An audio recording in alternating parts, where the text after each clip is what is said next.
கண்ணியத்திற்குரிய எல்லாம் வல்ல அல்லாஹ் ஜல்ல ஷானஹு தஆலாவின் நல்லடியார்களே, கடந்த சில வாரங்களாக இறைவனுடைய நேசர்கள் என்று திட்டவட்டமாக நாம் யாரை அறிந்து வைத்திருக்கிறோமோ, திருக்குர்ஆன் அடிப்படையிலையும் நபிகள் நாயகம் ஸல்லல்லாஹு அலைஹி வஸல்லம் அவர்களுடைய வழிகாட்டுதல் அடிப்படையிலையும் யாரெல்லாம் மகான்கள் பெரியார்கள் என்று நமக்கு சொல்லப்பட்டிருக்கிறதோ அந்த மகான்கள் கூட இறைத்தன்மை அடைய முடியாது. அவர்கள் எல்லா நிலைகளிலும் மனிதர்களாகத்தான் இருந்தார்கள். மனித சக்திக்கு அப்பாற்பட்ட எந்த விதமான ஆற்றலும் எந்த மகானுக்கும் இறைவனால் கொடுக்கப்படவில்லை என்பதை பார்த்து வருகிறோம்.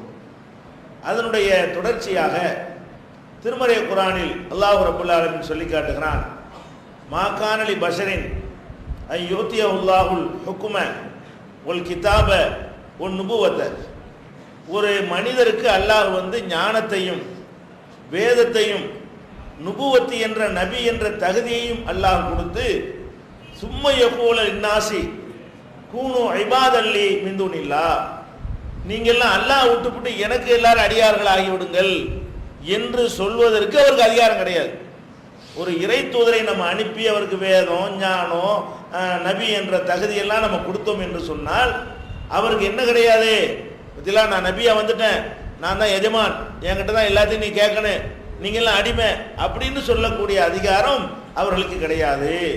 வேற என்ன சொல்லுவாங்க? எல்லா இறை தூதர்கள் என்ன சொல்லுவாங்க? சொல்லணும் சொல்லி இருக்கிறாங்கன்னு கேட்டால், உலாக்கின் கூனு ரப்பானியின, நீங்கள் இறைவனை சார்ந்தவர்களாக நீங்கள் ஆகிவிடுங்கள் என்றுதான் அவர் சொன்னாரே தவிர, சொல்ல வேண்டுமே தவிர, கூனு இபாதல்லா அல்லாஹ்வுடைய அடியார்களாக ஆகிவிடுங்கள் என்றுதான் அவர்கள் சொல்ல வேண்டுமே தவிர, இந்த தகுதியை கொடுத்ததுனால இறைவனுடைய அடியார்கள் நிலையை விட்டு அவர் தாண்டிட மாட்டாரு என்று அல்லாஹ் திருமறை குர்ஆன்ல சொல்லி காட்டுகிறான்.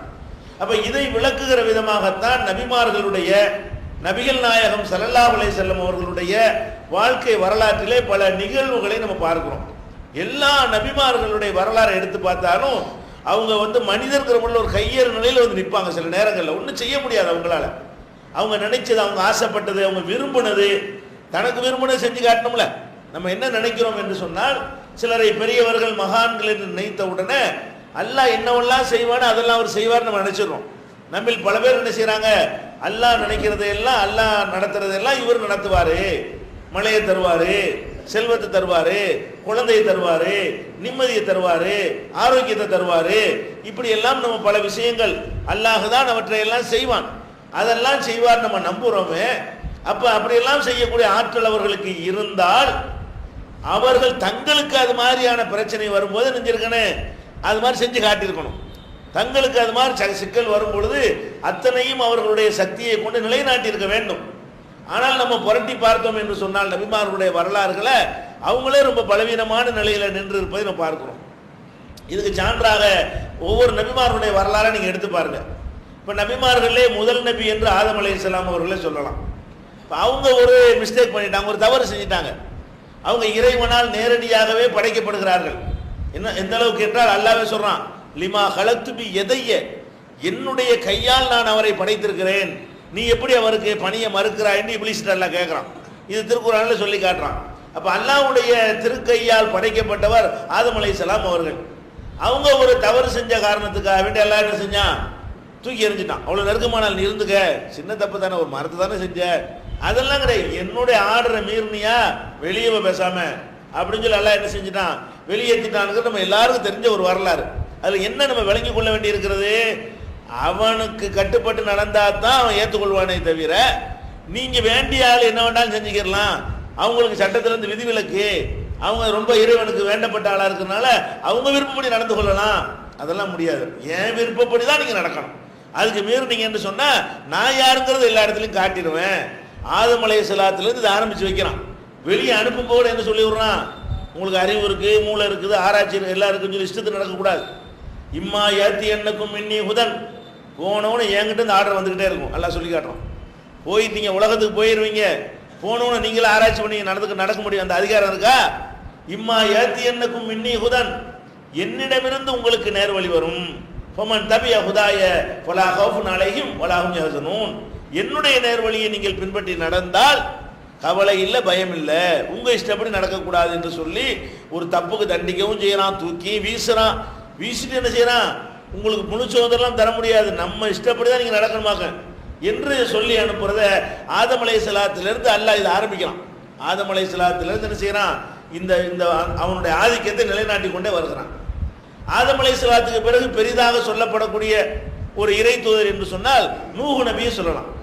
ஆதம் அலைஹிஸ்ஸலாத்துக்கும் நூஹ் நபிக்கு இடையில நிறைய பேர் வந்திருக்கிறாங்க, அது யார் நமக்கு தெரியாது, அவங்களுடைய பெயர்கள் சொல்லப்படவில்லை. ஆனால் நூஹ் நபியை பற்றி அல்லாஹ் என்ன செய்யறான், திருக்குறான்ல சொல்லி காட்டுறான். அவருக்கு அதிகமான காலம் பிரச்சாரம் பண்ணவருங்கிற வகையில் அவர் பெரிய கிரேடு உள்ள ஒரு இறை தூதராக இருக்கிறார். 950 வருட காலம் அவர் மக்களோடு இணைஞ்சிருக்கார், வாழ்ந்திருக்கிறார். பலபிதபீகும் அல்ஃப சனத்தின் இல்லா ஹம்சீன் ஆமா, 1050 ஆண்டுகள் குறைவாக அந்த மக்களோடு அவர் வசித்தார். நல்லா சொல்றான். வசிச்சார்னா என்ன வேலை செஞ்சார், தாவா பண்ணார், பிரச்சாரம் பண்ணார், சீர்திருத்தம் பண்ணார். அவ்வளவுக்கு பெரிய ஒரு சேவை செய்ய நமக்கெல்லாம் நிற்க முடியாது. 5 வருஷம் 10 வருஷம் அப்படி தளர்ந்து போயிடுறாங்க. 6 மாசம் தாவா பண்ணிட்டு என்ன செய்யறாங்க, நமக்கு இந்த வேலைன்னு சொல்லி ஒதுங்கி விடுகிற காட்சியை பார்க்கிறோம். 950 ஆண்டு காலம் ஒரு 50 வருஷம் ஒரு தாவா பண்ணாம இருந்தாலும் கூட ஒரு சுமார் 900 வருஷ காலங்களாவது என்ன பண்ணிருப்பாரு, இந்த சத்தியத்தை மக்களுக்கு எடுத்து சொல்லிட்டு இருப்பாரு. அதுக்காக நிறைய அடி உத கஷ்டம் துன்பம் சபூர்லையும் மிஞ்ச முடியாது. 900 வருஷமெல்லாம் சகிச்சுக்கலாம் இருக்க முடியாது. அடக்குமுறைகள் ஒரேடியா போய்கிட்டு இருக்கும் பொழுது ஒரு மாசம் சகிக்கலாம், 2 மாசம் சகிக்கலாம், 3 மாசம் சகிக்கலாம். ஒரு 900 வருஷத்துக்காக சகிக்கல, 900 வருஷ காலமும் இந்த ஒரு நெஞ்சார் அவ்வளவு அடக்குமுறைகளையும் சகித்து கொண்டு ஒரு தியாகம் பண்ண ஒருத்தர்.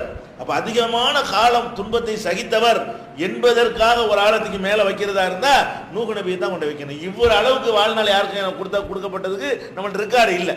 இவ்வளவு காலம் இவ்வளவு அடக்குமுறை தாங்கி கொண்டு சகிச்சுக்கிட்டு அவர் கடைசியா தான் அல்லாட்ட நெஞ்சார் கையேற்றினார் 950 வருஷத்துக்கு பிறகு. அப்ப அந்த நூஹ் அலைஹிஸ்ஸலாம் அவர்கள் அந்த கூட்டத்தாரை அழிக்க சொல்லி அவங்களே பிரார்த்தனை பண்ண உடனே அல்லாஹ் என்ன செய்யறான், ஆமா இவ்வளவு காலம் பார்த்துட்ட, இப்பதான் நீ கையேந்திருக்கிற, முடிச்சிருவோம் கதைன்னு சொல்லி ஒரு கப்பலை தயார் பண்ணுன்னு சொல்லிட்டான். இப்போ கப்பல் ரெடி பண்றாரு. அதுல கேள்வி பண்ணிட்டு போறாங்க, போறோம் வரவன்லாம், என்னையா தரையில கப்பலை விட போற, தண்ணி இல்லையில, கடல்ல கப்பலை விடலாம், நீர்ல கப்பல் விடலாம், என்ன தரையில உட்காந்துட்டு கப்பலை செஞ்சுட்டு இருக்கிறேன்னு சொல்லி எல்லாம் என்ன செஞ்சாங்க, அது கிண்டல் பண்ணாங்கன்னா அல்லாஹ் குர்ஆன்ல சொல்லி காட்டுறான். இப்போ என்ன பிரச்சனை, கப்பல்லாம் தயாரிக்கப்பட்ட உடனே மேல இருந்து தண்ணி கொட்டுகிறது, கீழே இருந்தும் பொங்கி தண்ணி நீரூற்று பீறிட்டு வருகிறது, மேல இருந்தும் தண்ணி கீழே இருந்தும் தண்ணி, ரெண்டும் சேர்ந்த உடனே என்ன ஆகுதுன்னா கொஞ்சம் வேக வேகமா தண்ணி மட்டம் உயர்ந்த உடனே கப்பல் மிதக்க ஆரம்பிக்கிறது. மிதக்க ஆரம்பிக்கும் பொழுது என்ன செய்யறாங்கன்னு கேட்டா, அவருடைய மகன் ஒருத்தர் இருக்கான். அவர் மகன் நேர்வழிக்கு வரல. அவர் எவ்வளவு சொல்லி பார்த்தாரு, அவருக்கு துன்பம் கொடுத்தவர்கள்ல கஷ்டம் கொடுத்தவர்கள்ல அவருடைய மகனும் ஒரு ஆளா இருக்கிறான். பெத்த மகனை என்ன செய்யறான், தகப்பனுக்கு எதிராக அவ்வளவு பெரிய ஒரு கடுமையான ஒரு ஆளா இருக்கிறான். இருந்தாலும் அவர் கடைசி நேரத்தில் என்ன பண்றாரு, அவன் மகன்கிட்ட கேட்கிறாரு, யாப்புனை இறக்கமானா உலாத்தக்கும் ஆள் காபிரீன், மகனே நீ என்னோட ஏறிக்கப்பா, நீ இறை நிராகரிப்பாளர் ஆயிராத, இறைவனை ஏத்துக்கிட்டு இதுல ஏறிக்க, கப்பல்ல ஏறினா தப்பிச்சுக்கலாம் அப்படின்னு அவன் நினைக்கிறான். இது எவ்வளவுக்கு போகணும்னு தெரியல. அவன் நினைக்கிறான் சும்மா சாதாரண மழை சாதாரண வெள்ளம், இது எவ்வளவு நேரத்துக்கு வந்துட போகுது, நம்ம ஒரு உயரமான இடத்துல போய் ஏறிக்கிட்டோம்னா தப்பிச்சுக்கலாம், அதுக்கு மேலேயே வெள்ளம் வந்துட போகுது அவன் நினைச்சுக்கிட்டு என்ன சொல்றான், சாவி இல்லாத பலி யாசிமுனி மினல்மா, ஒரு மலையில ஏறி நான் தண்ணியிலிருந்து காப்பாத்திக்கிடுவேன். எவ்வளவு தண்ணி, மழை உயருக்கு தண்ணி வருமா, எவ்வளவு தண்ணி வந்துட போகுது, 10 அடிக்கு வருமா 5 அடிக்கு வருமா, நான் ஒரு மலையில ஏறி நின்றுக்குருவேன், தண்ணி வந்த தண்ணி எப்படி வடியத்தானே போகுது, அப்புறம் இறங்கிட்டு போறேன், இதுக்காக நான் கொள்கையை விடுவேனா அவன் சொல்றான். சாவி இலாஜபலின் யாசிமுனி மினல்மா, தண்ணியிலிருந்து என்னை காப்பாற்றும் வகையில் நான் ஒரு மலையில ஏறி என்னை தப்பித்து காத்துக்கொள்வேன். அப்ப என்ன செய்யறான் அந்த அல்லாஹ் என்ன பண்றான்னு கேட்டா, இவன் இனிமேல் கடைசி வாய்ப்பை இந்த பயன்படுத்தலைன்ற உடனே ஒரு அலை ஒன்று இடையில குறுக்கிடுகிறது, பேரலை அப்படி ஆளை அடிச்சுக்கிட்டு போயிடுச்சு. ஆள பைனகுமுல் மௌஜ் கான மினல் முகரகீன், ஒரு அலை ஒன்று குறுக்கிட்டது, அவன் மூழ்கடிக்கப்பட்டு போயிட்டான். இதுல என்ன மேட்ரு, அப்ப நூஹ் நபி அவர்கள் எல்லாரும் நேர்வழிக்கு வரணும்னு ஆசைப்பட்ட மாதிரி அவர் பெத்த மகன் நேர்வழிக்கு வரணும்னு ஆசைப்பட்டிருப்பாரா இல்லையா, பட்டிருப்பாரு. இந்த மாதிரி மகன் படக்கூடாதுன்னு கவலைப்பட்டிருப்பாரா இல்லையா, மகனுக்கு இது மாதிரி நேரக்கூடாதுன்னு தான் எல்லா தகவலும் நினைப்பாங்க. அப்படி நினைக்கவும் செஞ்சார். நூஹ் நபி அவர்கள் நினைத்ததை அல்லாஹ் குர்ஆன்ல சொல்லி காட்டுறான். எப்படி இந்த மாதிரி நடந்த உடனே இன்னபடி மின்னகலி, அல்லாஹ் என் மகன் என் குடும்பத்தில் ஒரு ஆள் தானே, என் குடும்பத்தை எல்லாம் காப்பாத்தி விட்டு அவனை மட்டும் நீ விட்டுட்டிய அப்படின்னு குடும்பத்தில் பல பேர் எல்லாம் காப்பாத்திருக்கான். அவர் சொந்தத்தில் அவர் மகனையும் ஒரு மனைவியும் என்ன செஞ்சிட்டான்ல காப்பாத்தல. அப்ப அந்த மகனை பற்றி சொல்றாரு, இன்ன புனி மின்னகலி, அவன் என்னுடைய மகன், அப்படின்னா என்ன அர்த்தம்? கொஞ்சம் கருணை கொடுவேன், கொஞ்சம் பார்த்தவனுக்காக ஒரு சலுகை கொடுவேன் அப்படின்னு அவர் கேட்குறாரு. அப்போ இறை தூதர்களுக்கு இறைத்தன்மை இருந்தாலோ, அவங்க நினைச்சதையெல்லாம் அல்லாஹ் செஞ்சு கொடுப்பான்னு என்கிற ஒரு கண்டிஷன் இருந்தாலும், அவளியா கேட்டால் கொடுத்தா ஆகணுமா? மகான் கேட்டால் மறுக்கணும், நீங்கள் கேட்டால் மறுத்துடலாமா? அல்ல பெரிய நெருக்கமான ஆள் கேட்டால் எப்படி மறுக்க இயலும் அவனுக்கு அப்படிலாம் சொல்கிறாங்களே. இவருக்கு மேலே ஒரு நெருக்கமான ஆளாக நம்ம சொல்லக்கூடிய அவுலியா மகான்லாம் நினச்சிக்கிறோமே, ஆதாரம் இல்லாத வகையில் அவங்களாம் நூஹ் நபிக்கு மேலே உள்ள ஆட்களா, நூஹ் நபிக்கு சமமானவர்களா? அவ்வளோ பெரிய ஒரு மகான், அவ்வளோ பெரிய ஒரு தியாகி, அவ்வளோ காலம் அல்லாவுக்காக பாடுபட்ட ஒருத்தர் ஒரே ஒரு கோரிக்கை தான் வைக்கிறார், என் மகன் விஷயத்தில் கொஞ்சம் கருணை காட்டுண்டு. அல்லாஹ் என்ன செஞ்சான்? பேசாதன்ட்டான். இன்னும் அகலிக்க, அவன் உன் குடும்பத்தை சேர்ந்த ஆள் கிடையாது. உங்களுக்கு பிறந்தா உங்க குடும்பமா? உங்க கொள்கை ஏத்துக்கிட்டா தான் உங்க குடும்பம். அல்லாஹ்வுடைய பார்வையில் குடும்பங்கிறது என்ன?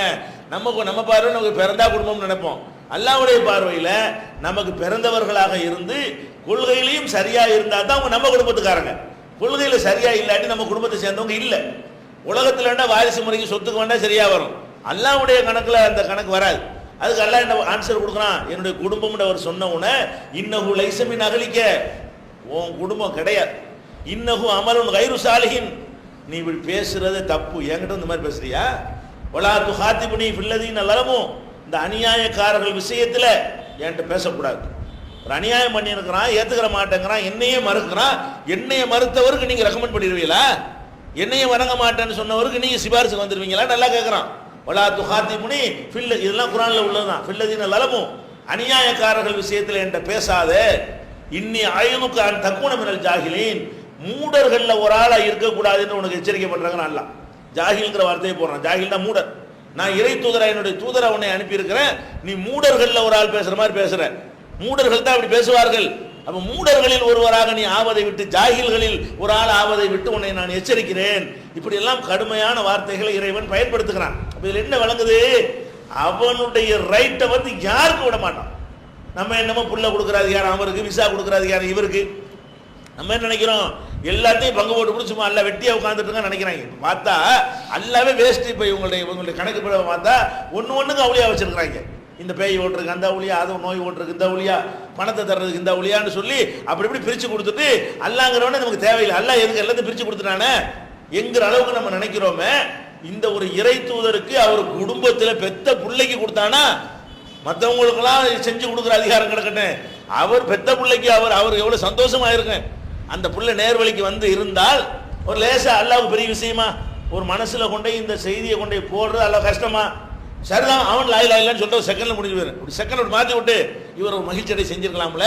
இது பயங்கரமான முடியாத ஒரு காரியமா? பாரதூரமான ஒரு காரியமா? உமர் இல்லாமல் வெட்ட வந்த ஒரு ஆள் உள்ளத்துல எல்லாம் நேர்வழியை கொடுக்கலையா? வெட்ட தானே வந்தாரு. ரசூல் ஸல்லல்லாஹு அலைஹி வஸல்லம் கொல்லணும் தானே வந்தாரு. இப்படி சின்ன ஒரு செகண்ட் அல்லாஹ்வுக்கு போதும், அப்படி மாற்றி விட்டுருவான். அப்ப அந்த மாதிரியான ஒரு காரியத்தை அந்த மகனுக்கு செஞ்சு இருந்தா இவர் எவ்வளவு சந்தோஷப்பட்டிருப்பாரு. நூஹ் நபிக்கு எவ்வளவு மகிழ்ச்சியா இருக்கும். 950 வருஷம் உழைச்சிருக்கிறோம், நம்ம பையனே அல்லாஹ் ஒண்ணா சேர்த்துட்டான்னு எவ்வளவு நிறைவடைஞ்சிருப்பாரு. அதெல்லாம் எனக்கு தெரியும், நீ பேசாம கடை. அல்லாஹ்வுடைய தீர்ப்பு என்னது? அதெல்லாம் நான் பார்த்துக்கிறேன். யாருக்கு கொடுக்கணும், யாருக்கு கொடுக்க கூடாது, எப்போ கொடுக்கணும், எப்போ கொடுக்கணும், நீங்க இதில் குறிக்க எங்க விஷயத்துல உள்ள வராதிய, என்னுடைய அதிகாரத்துக்குள்ள நீங்க தலையிட்டு வராதுன்னு சொல்லி நினைச்சுட்டான். நூஹ் நபிக்கு அவ்வளோ பெரிய கடுமையான எச்சரிக்கை எல்லாம் கொடுக்குறான். அதே நூஹ் நபியுடைய மனைவி எப்படி குடும்பத்தை காப்பாற்றணும் எல்லாம் சொல்றான். வேற மனைவிலாம் இருந்திருப்பாங்க. ஒரு மனைவி என்ன பண்ணியிருக்கிறாங்க? அவருடைய சொல்ல கேட்காம தவறான முறையில் அந்த தீயவர்களோடு சேர்ந்து கொண்டு அவங்கள ஏகத்துவத்துக்கு எதிராக அவங்க செயல்பட்டு இருக்கிறார்கள். அவங்கள எல்லாம் என்ன செய்யறான்? லரபல்லாஹு மஸலன் லில்லதீன கஃபரும் இம்ராஅத நூஹின் வம்ராஅத லூத், லூத் நபியுடைய மனைவியையும் நூஹ் நபியுடைய மனைவியையும் நிராகரிப்பவர்களுக்கு முன்னுதாரணமா அல்லாஹ் காட்டுறான். ஒரு கெட்டவன் எப்படி இருக்கக்கூடாதுன்னு இந்த ரெண்டு பொம்பளை பார்த்துக்க. நூஹுடைய மனைவியை பாரு, லூத்துடைய மனைவியை பார். இந்த ரெண்டு பேரும் தான் கெட்டவர்களுக்கு முன்மாதிரி. இந்த மாதிரி இருக்கிறவன்லாம் கெட்டவன். கெட்டவர்களுக்கு நல்லவர்களுக்கு முன்மாதிரியாக ரெண்டு பொம்பளை தான் எல்லாம் சொல்றான். ஃபிரௌனுடைய மனைவியையும் மரியம் அலைஹிஸ்ஸலாம் அவர்களையும் நல்லவர்களுக்கு உதாரணம்னு சொல்றான், கெட்டவங்களுக்கு உதாரணம்னு சொல்றது ரெண்டு பொம்பளை தான் எல்லாம் சொல்றான். இந்த ரெண்டு பொம்பளை மாதிரி இருந்தா நீ எல்லாம் கெட்டவன், அந்த ரெண்டு பொம்பளை மாதிரி இருந்தா நீ எல்லாம் நல்லவன் சொல்லி அப்படி வகைப்படுத்தும் பொழுது இந்த ரெண்டு பேருடைய மனைவி எல்லாம் சொல்றான். இந்த ரெண்டு பேரும் என்ன செஞ்சாங்க? கானத்தா தஹ்த அபுதைனி மின் இபாதினா சாலிகைனி, சாலிகான நல்லடியார்களான இரண்டு அடியார்களுக்கு அவர்கள் மனைவியராக இருந்தார்கள். நூஹுலா லூத் என்ற இரண்டு இறை தூதர்களுக்கு மனைவியராக இருந்து கானத்தாகுமா, அந்த ரெண்டு பேருக்கும் எதிராக நடந்தார்கள். ஃபலம் யுக்னியா அன்ஹுமா மினல்லாஹி ஷையா, இந்த இரண்டு இறை தூதர்களாலும் தங்கள் மனைவிமார்களை அல்லாஹ்விடமிருந்து காப்பாற்ற முடியும். அல்லாஹ் சொன்ன அந்த வார்த்தை அவனே போடுறான். அல்லாஹ் என்ன சொல்றான்? ஃபலம் யுக்னியா அன்ஹுமா மினல்லாஹி ஷையா, அல்லாஹ்விடமிருந்து சிறிதளவும் இந்த இரண்டு நபிமார்களால் தங்கள் மனைவிமார்களை காப்பாற்ற முடியவில்லை. வகீல் அதுகுலன் நார மாத்தாகிலீன், நரகத்திற்கு போறவர்களோடு சேர்ந்து நீங்களும் போங்க என்று அவர்களுக்கு தீர்ப்பளிக்கப்பட்டு விட்டது. அல்லாஹ் சொல்றான். அந்த ரெண்டு பொம்பளைகளுக்கு ஜட்ஜ்மெண்ட் கொடுத்துட்டேன். என்ன கொடுத்துட்டேன்? ஓடிக்கிட்டே நீ நரக கூட்டத்தில் சேர்ந்து ஓடிக்கிட்டே என்று நான் தீர்ப்பளிச்சிட்டேன். இதை மாற்ற முடியவில்லை. நூஹுக்கும் மாற்ற முடியவில்லை, லூத்துக்கும் மாற்ற முடியவில்லை. நான் நினைச்சதான் செய்வேன் எல்லாம் சொல்லி காட்டுறோம். என்ன விளங்குது? நூஹு நபி அவர்கள் தன் குடும்பம் சம்பந்தமாக ஒரு முடிவெடுக்க முடியவில்லை. அவங்களுக்கு நல்லது செய்ய நினைத்ததை செய்ய முடியவில்லை. மனைவி நேர்வழிக்கு வரணும்னு ஆசைப்படாத புருஷன் இருப்பானா? இருக்க மாட்டான். புருஷன் நேர்வழிக்கு வரணும்னு ஆசைப்படாத கொண்டாடி இருப்பாளா? அப்ப மனைவி வரணும், நம்ம பிள்ளைகள் வரணும்னு எல்லாருக்கும் ஒரு நியாயமான ஆசை இருந்தும் கூட அவர்கள் ஆசையை அல்லாஹ் நிறைவேற்றினானா? இதுல என்ன விளங்குது? ஆசைகளை கோரிக்கைகளை நிறைவேற்றுற விஷயத்தை அவன் முழுசா தன் கையில் வைத்திருக்கிறான். யார் கையிலும் கொடுக்கல. உனக்கு நிறைவேற்றுவார்னு சொன்னா அவர் தனக்கு நிறைவேற்றிருப்பார்ல. உனக்கு நிறைவேற்றி தருவார், அதை செஞ்சு தருவார், இதை செஞ்சு தருவார்னு சொன்னா அவர் ஆசைப்பட்டு கவலைப்பட்டு இவ்வளவு கண்டனத்தை அல்லாட்ட வாங்குறாரு. அவ்வளவுக்கு பிள்ளை மேல பாசம் வச்சிருந்தாரா இல்லையா? ஏன் செய்ய இயலல? அப்ப இதை விளங்கி கொள்ளணும். மகான்கள் பெரியார்கள்ங்கிறது அந்தஸ்து மறுமையில் நல்லா இருப்பாங்க. அதுக்கு அர்த்தம் என்ன? ஒருவரை மகான் என்று நம்ம சொன்னால் அதுக்கு அர்த்தம் என்னன்னு கேட்டா, நமக்கெல்லாம் கிடைக்கிற சொர்க்கத்தை விட நல்ல சொர்க்கத்தை அங்கே போய் பார்க்க போறோம், அவ்வளவுதான் அதுக்கு அர்த்தம். மகான்டவனை நீங்க கொண்டாடுவதுன்னு அர்த்தம் கிடையாது, அவங்க காலில் உழுவுறன்னு அர்த்தம் கிடையாது, அவங்களோட துவாசின்னு அர்த்தம் கிடையாது, அவங்கள வணங்குறன்னு அர்த்தம் கிடையாது, அவங்களுக்கு நேர்ச்சை பண்றன்னு அர்த்தம் கிடையாது. மகானுக்கு என்ன அர்த்தம்? அந்த மாதிரிலாம் உள்ளவங்களுக்கு பெரிய கிரேடு நான் கொடுப்பேன், அதான் அர்த்தம். மறுமையில் ஒரு பெரிய கிரேடை எல்லாம் கொடுப்பான் என்ற அர்த்தமே தவிர அவங்களுடைய அனைத்து விருப்பங்களையும் நிறைவேற்றுவேன், அவங்க நினைச்சதெல்லாம் செய்யறது கடமை, அவங்களை என்னால் தட்ட இயலாது, அவங்களை என்னால் மீற முடியாது, அவங்க ஒரு கோரிக்கையை வச்ச பிறகு இல்லைன்னு என்னால் சொல்ல இயலாது, அப்படி நல்லா பலவீனமானவனா, அவங்களுக்கு பயப்படக்கூடியவனா? என்ன அப்படியா? அடிமைக்கு என்னங்க ஒரு முதலாளி பயப்பட போறான்? அப்ப அந்த மாதிரி தான் நல்லா என்ன செய்யறான், எல்லாரையும் நடத்தி இருக்கிற காட்சியை பார்க்கிறோம். அதை விட இறை தூதர்களே அதிகமாக இறைவனால் புகழப்பட்டவர் இப்ராஹிம் அலைஹிஸ்ஸலாம் தான். நூஹ் அலைஹிஸ்ஸலாத்தை அதிகமாக தியாகம் பண்ணி இருக்கிறார். இருந்தாலும் அந்த கொள்கை, உறுதி, தியாகம் எல்லாத்துலையும் முதல் இடத்தில் நிற்கக்கூடியவர் யாரு? இப்ராஹிம் அலைஹிஸ்ஸலாம் தான். எந்த அளவுக்கு முதலிடம்? அவரை மட்டும்தான் அல்லாஹ் ஹலீல்ங்கிற வார்த்தையை யூஸ் பண்றான். இத்தஹதல்லாஹு இப்ராஹிம ஹலீலா, இப்ராஹிமை அல்லாஹ் ஹலீல்னா உயிர் தோழன் அர்த்தம். ஹலீல்னா அர்த்தம் உயிர் தோழன். அல்லாஹ்வுக்கு மனுஷன் தோழனா இருக்க முடியும், மனுஷனுக்கு மனுஷன் தோழனா இருக்கலாம். அந்தந்த இடத்துல தான் தோழர்கள் இருக்க முடியும். அல்லாஹ்ங்கிறது அல்லாஹ்க்கு மனுஷனுக்கு எந்த வகையில மேட்ச் ஆகுமா? தோழமைக்கு எஜமான அடிமைங்கிற உறவு தான் இருக்க முடியுமே தவிர நண்பர் நீங்க கூட்டாளி தோல்ல கை போட முடியுமா? அவனுக்கு தோழரா யாரும் இருக்க முடியாது. ஆனா என்ன செய்யறான்? இவருடைய தியாகத்துக்கு அவர் மதிப்பு கொடுத்து இந்த ஒரு ஆளை மட்டும் நான் என்ன பண்ணிட்டேன், கலீல் ஆக்கிக்கிட்டேன், என்னுடைய உயிர் தோழராகவே ஆக்கிக்கிட்டேன் குர்ஆன்ல அல்லாஹ் டிக்ளேர் பண்றான். அவ்வளவு பெரிய அன்பு அவர் மீது, இப்ராஹிம் அலைஹிஸ்ஸலாத்தின் மீது அல்லாஹ்வுக்கு அவ்வளவு பெரிய அன்பு. அதனாலதான் அவருடைய எல்லாத்தையும் வணக்கமாக்கி வச்சிருக்கான். அவர் கட்டின காபாவில் தவாப் செய்ய சொல்றான், அவர் போய் மினாவுக்கு போனா நம்மளையும் போக சொல்றான், அவர் சைத்தான கல்ல எறிஞ்சா நீ சைத்தான பார்க்காட்டுறான், அவர் செஞ்ச மாதிரி செய்யி அப்படிங்கிறான். அவர் பிள்ளைக்கா வேண்டி அந்த சம்சம் தண்ணீரை போய் குடின்னு சொல்லி மார்க்கம் அதுல ஒரு புனிதம் இருக்கிறதா சொல்லுகிறது. அவருடைய பொண்டாட்டி சபா மருவாவில் ஓடுனாங்கன்னா நீ போய் ஓடுங்கிறான்.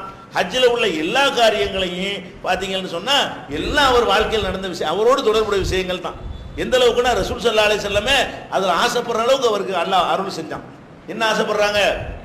அல்லாஹும்ம ஸல்லி அலா முஹம்மதின் கமா ஸல்லைத அலா இப்ராஹிம், இறைவா இப்ராஹிமுக்கு அருள் செஞ்ச மாதிரி முகமதுக்கு அருள் புரியும் நம்மளை கேட்க சொல்றாங்க. அப்ப ரசூலுல்லாஹை விட யாரு கூட அருள் புரிஞ்சிருக்கான்?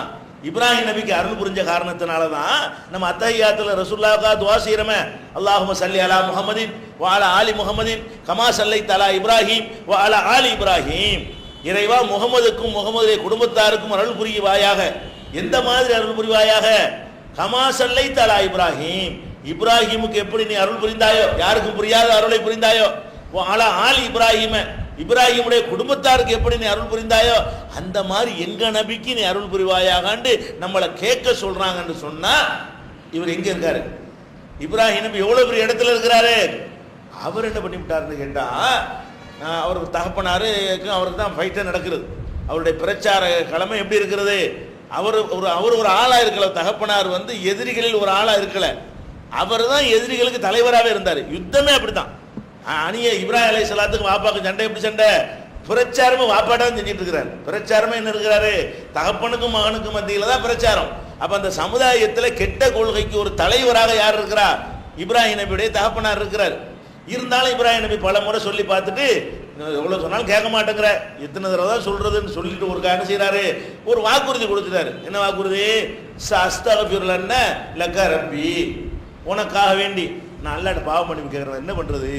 திருந்த மாட்டேங்கிற, நான் உனக்காக என்ன பண்றேன்? அல்லாட்ட ஏன் இறைவன்ட்ட நான் உனக்காக பாவம் பண்ணி தரேன்னு சொல்லிவிட்டார். ஒரு வார்த்தையை சொல்லிவிட்டு என்ன செஞ்சிட்டாருன்னா, வல்லா வக்ஃபிர்லி அபி இன்னஹு கான மினல் லாலின் அல்லாட்டை கேட்டுவிட்டார். யா அல்லாஹ், என் பாப்பாவை மன்னிச்சு விடு, அவர் விளங்காத மனுஷனா இருக்காரு, அவருக்கு எவ்வளவு சொல்லி பார்த்துட்டு கேட்க மாட்டேங்கிறாருன்னு சொல்லி பெத்த தகப்பனாருக்காக வேண்டி மன்னிச்சுன்னு கேட்டார்.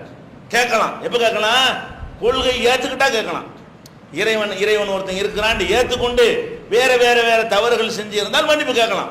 அல்லாவே கிடையாதுன்னு சொல்லிவிட்டு அல்ல எல்லாமே அல்லான்னு சொல்லிட்டு நினைக்கக்கூடிய ஒரு ஆளாக இருப்பாரே, ஆனால் அதுதான் மன்னிப்பு இல்லைன்னு எல்லாம் டிக்ளேர் பண்ணிட்டானே. ஷிர்க்குக்கும் குஃப்ருக்கும் என்ன கிடையாது? திருந்தலன்னா மன்னிப்பு கிடையாது. அது நிரந்தர நரகம் டைரக்டா மன்னிப்புல இருந்து அர்த்தம். எதுக்கு மன்னிப்பு இல்லைன்னு அல்லாஹ் சொல்லி விட்டானோ அதுல இப்ப குறிக்கிறார் இப்ப இப்ராஹிம் நபி. அதான் அர்த்தம். அதுக்கு அவருக்கு மன்னிப்பு இல்லைன்னு அல்லாஹ் முடிவு எடுத்து வச்சு விட்டான். யாருக்கு மன்னிப்பு இல்லை?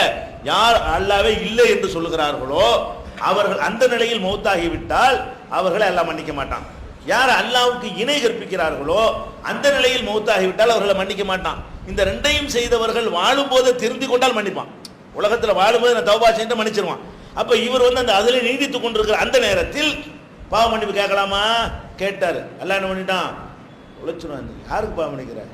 மாகாணலின் நபி, நபிக்கு அனுமதி இல்லை. உள்ளதீன் ஆமனும், நம்பிக்கையாளர்களுக்கு அனுமதி இல்லை. யஸ்தக்ஃபிரூலில் முஷ்ரிகீன், இணை கற்பிக்கிறவர்களுக்கு பாவ மன்னிப்பு தேடுகிற உரிமை இல்லை. உலவு காணும் உலில் குர்பா, எவ்வளவு நெருங்கிய சொந்தக்காரங்களா இருந்தாலும் சரி அந்த உரிமை உங்களுக்கு தரப்படவில்லை நல்லா சொல்றான். அப்புறம் என்ன பண்ணிட்டாரு? அரண்டு போய் மாகாண இஸ்திக்பார் இப்ராஹிம் அலி அபிஹி இல்லா மௌஇதத்தின் வஅதஹா இய்யாஹு, அவர் வாக்களித்த அடிப்படையில் இப்ராஹிம் தந்தைக்காக பாவ மன்னிப்பு தேடிவிட்டார்.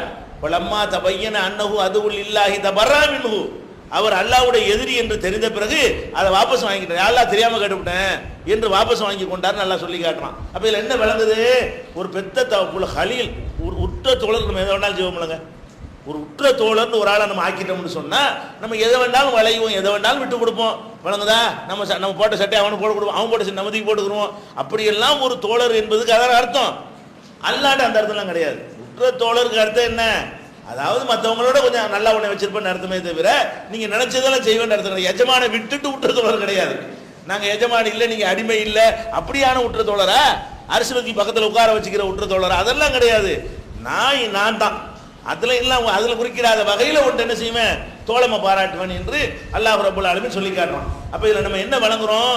இப்ராஹிம் போன்ற ஒரு மிகச்சிறந்த இறை தூதருக்கு எதை கொடுக்கல? அவர் தகப்பனார் நேர்வழி வரணுங்கிறதையே ஒரு ஆசையா வைத்து அதுக்காகவே கோரி அதுக்காக வாக்களிச்சுட்டு, சரி கூட்டாளி வாக்களிச்சுட்டு நம்ம கொடுத்துருவோமா இல்லையா? உங்களுக்கு நெருங்கிய உயிர் தோழர் ஒருத்தர் இருக்காரு, ஏதோ ஒரு வாக்களிச்சு விட்டாரு, 1000 ரூபாய் தர்றேன்னு முடியலைங்கிறாரு, அவர் தானே வாக்களிச்சார், நான் தரப்பா அப்படி சொல்லுவோமா இல்லையா? அப்ப உயிர் தோழர் வாக்களிச்சுட்டாருங்கிறதுக்காக வேண்டி அல்லாஹ் ஏத்துக்கிட்டானா? அப்ப அல்லாஹ்விடத்துல உயிர் தோழர் என்று சொல்வதற்கு கூட அர்த்தம் நிறைய போயிடுது. நம்மள்ட்ட உயிர் தோழர் என்பதற்கு என்ன அர்த்தமோ அந்த அர்த்தம் இல்லை. அல்லாஹ் உயிர் தோழர்னு சொன்னா என்ன அர்த்தம்? இருக்கிறல அப்ப நீ ஃபர்ஸ்ட் வேணா வச்சுக்கலாமே தவிர அடிமைன்னு தான் அர்த்தம். அடிமையில நல்ல அடிமைன்னு தான் அர்த்தம். அடிமையில சிறந்த அடிமைன்ற அர்த்தமே தவிர நீங்க விரும்புறதெல்லாம் நாங்க செஞ்சு தருவோங்கிற அர்த்தம் கிடையாது. உங்களுக்கு முழு அதிகாரத்தையும் தந்தாச்சுங்கிற அர்த்தம் கிடையாது. இன்னும் சொல்ல போனா ஒரு மனிதர் அவருக்கு ஒரு குழந்தை வேணும்னு எல்லாரும் ஆசைப்படுவாங்க. இந்த ஆசை எப்போ வரும்? அந்தந்த பருவத்தில் வந்தால் தான் அந்த குழந்தைய கூட வளர்க்கணும். அந்த குழந்தை கூட நமக்கு உதவுமா. நமக்கு 95 வயசுல பிள்ளைய கொடுத்தா நம்ம வளர்க்கலுமா? அதை அந்த பிள்ளை வளர்ந்து நமக்கு சோறு போடுவான், அதுக்கு நம்ம போய் சேர்ந்துருவோம். அப்போ எல்லா மனிதர்கள் என்ன செய்வாங்க? அவங்களுக்கு ஒரு குழந்தை வேணும்னு சொன்னால் ஒரு 25 30 ஒரு குழந்தை வந்தால் நல்லா இருக்குமென்னு ஆசைப்படுவாங்க. இப்ராஹிம் நபிக்கு அந்த மாதிரி ஆசை இருந்துச்சு, கொடுக்கல. என்னென்னவோ அவரும் பார்க்குறாரு. அல்ல அவரே சொல்றாரு, அந்த வார்த்தையை சொல்றாரு, அல்ஹம்துலில்லாஹி அல்லதி வஹபனி அலல் கிபரி இஸ்மாயில் வ இஸ்ஹாக், இறைவனுக்கே எல்லா புகழும். என்னுடைய முதுமையான வயசுல எனக்கு இஸ்மாயிலை தந்தான், முதுமையான வயசுல இஸ்ஹாக்கை தந்தானே அவனுக்கு எல்லா புகழுங்கிற. அவருக்கு பிள்ளைய எப்பதான் கொடுக்குறான்ல? கிரடு கட்டி போன பிறகுதான் அவருக்கு குழந்தைய கொடுக்குறான். அவருடைய ஆசை என்னவா இருக்கு? ஒரு மனிதனுடைய ஆசை என்னவா இருக்கு? அந்த கொஞ்சம் வேண்டிய வயசுல கொஞ்சணும், வளர்க்க வேண்டிய வயசுல வளர்க்கணும், அந்த குழந்தை நம்முடைய கஷ்ட காலத்தில் உதவணும் என்பதற்கு தானே ஆசைப்படுவோம். எல்லா மனிதருக்கும் உள்ள அந்த ஆசை அவங்களுக்கு இருந்திருக்குமா இல்லையா? அப்படி ஆசைப்பட்டு இருந்தும் கூட அல்லாஹ் என்ன கொடுக்கல, பார்த்துக்கிட்டே இருக்கான். இது இன்னும் கொஞ்சம் நாளைக்கு கொடு, 30 வயசுலையும் கொடுக்கல, 30 தரமாட்டேன், 35 கொடுக்கல, எல்லாருக்கும் புள்ள, அவருக்கு பிள்ளை இல்லை. 30 வயசுல எல்லா பிள்ளை பார்த்துருப்பாங்களா, அவருடைய சக ஆட்கள்லாம் பிள்ளை இல்லை, 35 பிள்ளை இல்லை, 40 பிள்ளை இல்லை. முதுமைங்கிறதுக்கு நீ கணக்கு வச்சுக்கிறங்க, ஒரு 60, ஒரு 55, ஒரு 70 வச்சுக்கிறங்க. அவ்வளோ வயசு வரைக்கும் பார்த்துட்டு அப்புறமேல் பிள்ளைய கொடுக்குறான், 2 பிள்ளையும் அப்போ தான் கொடுக்குறான்னு சொன்னால் அதுக்கே அவர் அல்லாஹ்வுக்கு நன்றி செலுத்துறாரு என்று சொன்னால் நம்ம என்ன வழங்குறோம்? ஒவ்வொருத்தரும் எதை இயல்பாக விரும்புவார்களோ அந்த விருப்பம் இப்ராஹிம் நபிக்கு இருந்திருக்கும். அதுக்கு ஆதாரம் இல்லாட்டா கூட மனிதன் அப்படி குழந்தையை விரும்பக்கூடியவனாக படைக்கப்பட்டிருக்கிறான். அந்த மாதிரி அவருக்கும் ஒரு ஆசை இருக்கும். அந்த ஆசையை அல்லாஹ் எப்போ கொடுக்குறான்? அவருடைய தள்ளாத முதுமையான வயசுல நிறைவேற்றுகிறான் என்பதில் இருந்த நான் தான் எல்லாம் நீ நினைச்சோன்னு உண்டாய் கேட்டு பார்ப்போம். அதான் சவால் தானே அது. நீங்க எங்களுக்கு நேசர்னா நீங்க நினைச்சோன்னு பிள்ளை பெற்றுருவீங்களா? உங்களுக்கு அந்த ஆற்றல் வந்துருமா? உங்களுக்கு அந்த சக்தி வந்துருமா? உங்களுக்கு அந்த பவர் வந்துருமா? நான் ப்ரோக்ராம் பண்ணா தான் அவர் ஞாபகம் வச்சுக்கிறேங்கன்னு காட்டுறதுக்கு தான் உற்ற தோழருடைய பாப்பா விஷயத்திலையும் ஒரு முடிவு எடுக்கிறான்ல, உற்ற தோழருக்கு பிள்ளைய கொடுக்குற விஷயத்திலையும் முடிவு எடுக்கிறான். உற்றவருடைய தந்தை விஷயத்திலையும் அவர் விரும்பின நடக்கவில்லை, உற்ற தோழருக்கு புள்ள கொடுக்குற விஷயத்திலையும் அவர் விரும்பின நேரங்களில் என்ன செய்யப்படலை, கொடுக்கப்படலை. அப்ப இதுக்கு என்ன அர்த்தம்? அவங்களுக்கு நெருக்கமான ஒரு விஷயத்திலே இந்த நிலையில் வைத்திருந்தால் நம்ம என்ன நினைக்கிறோம்? அற்பத்திலும் அற்பம், அவுளியாவான்னு தெரியாது, மரக்கட்டையை போச்சு வச்சுக்கிறாங்களா, மிருகத்தை போச்சு வச்சுக்கிறாங்களா, நெசமா அதில் மனுஷன் தான் இருக்காரு, அந்த மனுஷன் நல்லவரா கெட்டவரா, யார் எந்த ஒரு ரெக்கார்டும் இல்லாமல் அந்த அவுளியா இந்த அவுளியான்னு சொல்லி என்னென்னத்தையே கேட்குறோமே, இது எங்கே இருந்து வந்து, இது எப்படி இஸ்லாமா இருக்க முடியும்? இன்னும் பல நபிமார்களுடைய வரலாறுகள் நிறைய இது பற்றி அல்லாஹ் சொல்லி காட்டுகிறான். அதை இன்ஷா அல்லாஹ் அடுத்தடுத்த வரங்களை பார்ப்போம்.